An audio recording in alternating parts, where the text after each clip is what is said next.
Hey y'all, I wanted to give a Gen X experience on what Christmas was like back in the day. So, you go to school on the last day before Christmas break, bummed because you had to be there, but not wanting to miss the Christmas party that was to come. And every class had a Christmas party. And you had to behave, or your teacher would threaten, even on that last day of school, that if you didn't stop talking or if you didn't behave, you weren't going to have the Christmas party.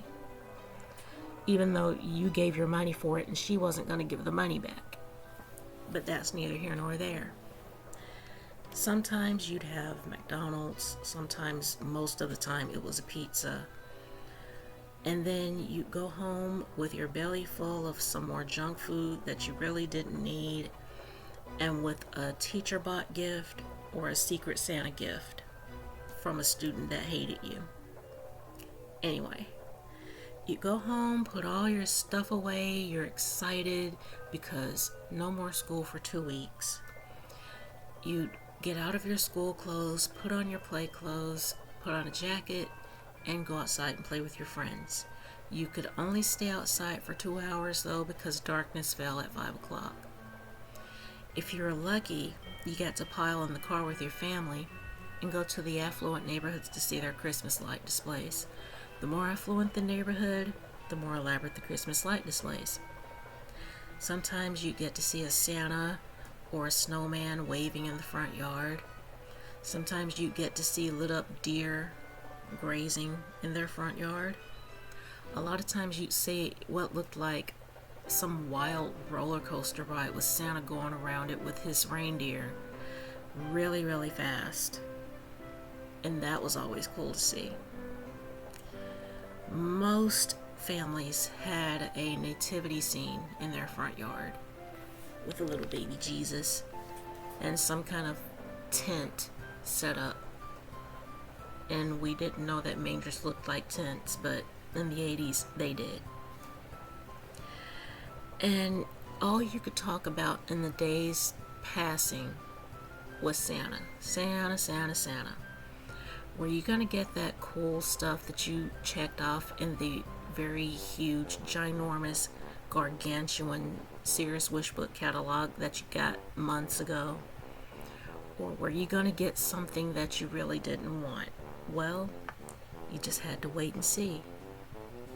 The days passed slowly, and with each passing day, you got to see more Christmas cartoons on this channel or that one. Our favorite being, it's a Charlie Brown Christmas, or whatever it's called, because it doesn't come on TV anymore. And that would somehow make you even more excited for Christmas. So finally, you just sit in the kitchen and you watch your mom cook dinner. It's the day before Christmas Eve, and she started to cook dinner. She's cooking turkey, ham, desserts. The next day she would cook side dishes. Everything had to be perfect, because whether it was just for you and your immediate family, or if it was for family to come, it had to be perfect and enough for an army. Christmas Eve finally came, and you couldn't contain your excitement. Your mom's on the phone with everybody in the family, and she's talking about everything she's cooked. She's getting very little help from the hubby, but the house smells magnificent.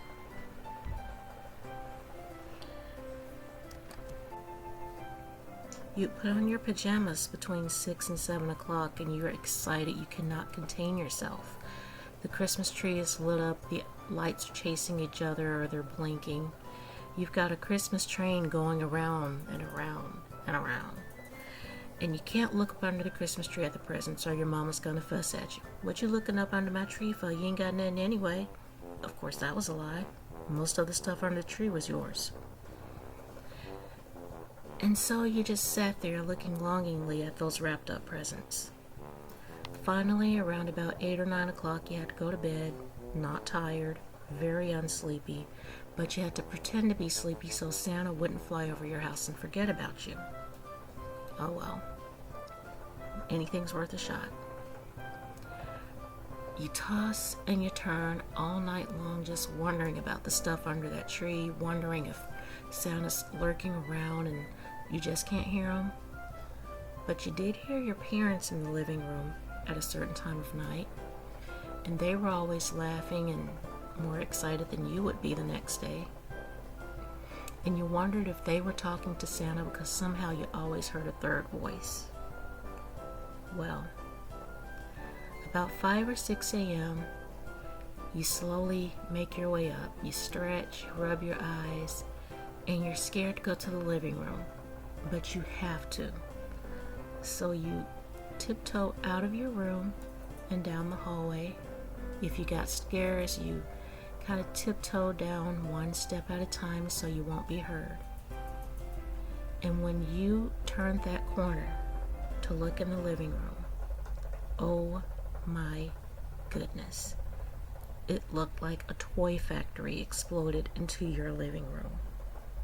You got most of the stuff you wanted from the Sears Wish Book catalog, but that didn't matter because you forgot all the stuff you checked off anyway. You were ripping into presents by the time your parents made it into the living room, and they know they only got 2-3 hours of sleep themselves, but they were just excited as you were. They had to watch their baby opening their toys. Finally, you got to the clothes, so the fun was over. You got socks, underwear, new outfits. Sometimes you got jewelry. It was all good though, because you got toys that you wanted. After about 3 hours, you had to take that stuff into your room now. I'll take them back to the store. No, they wouldn't. But they would threaten it anyway. You would get to eat dinner around between 1 and 3, sometimes between 3 and 5. It all depended on when the last of the stuff came out of the oven. And you put on a new outfit just to stay home. Sometimes you go around and see family, sometimes. But a lot of times you just stayed home. Around about 7, 8, 9 o'clock that night, everybody's tired. They're exhausted. And sometimes for some people, ACB sets in. What's ACB? After Christmas blues. You wonder where all the Christmas went. All the excitement's gone. There's still stuff like The Christmas Story playing on your TV, but it just doesn't hold the same appeal anymore. You've opened all your presents. You've put your new clothes away. All your toys are piled in your room, and you have to help throw away the packaging, of course. And then you go into a car and you go look at the Christmas tree displays and the Christmas light displays once more. But once again, it just doesn't hold the same appeal. You're tired, so you take off your brand new clothes, you fold them away, and you put them in a drawer. You have to wear them to school. And you get into the bed, finally tired, and you pass out. You don't just go to sleep, you pass out. And that's what Gen X Christmas was like.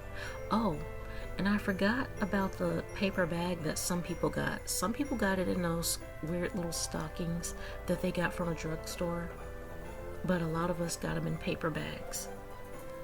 A bag of apples, oranges, a variety of nuts, candy like Hershey's, peppermints, candy canes, and all different kinds of treats, just in a big paper bag.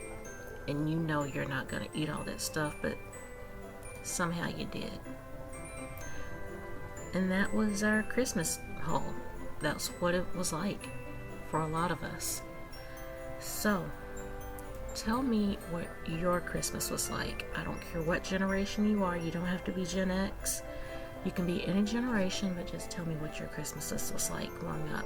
And yeah, as normal, there is a donations link in the description. If you would hit that, help support me, help support the channel. It would really mean a lot to me. I thank you so much for hanging out with me, wasting time with me. I hope you guys have a wonderful holiday season, and I hope to see y'all on the next upload. Bye for now.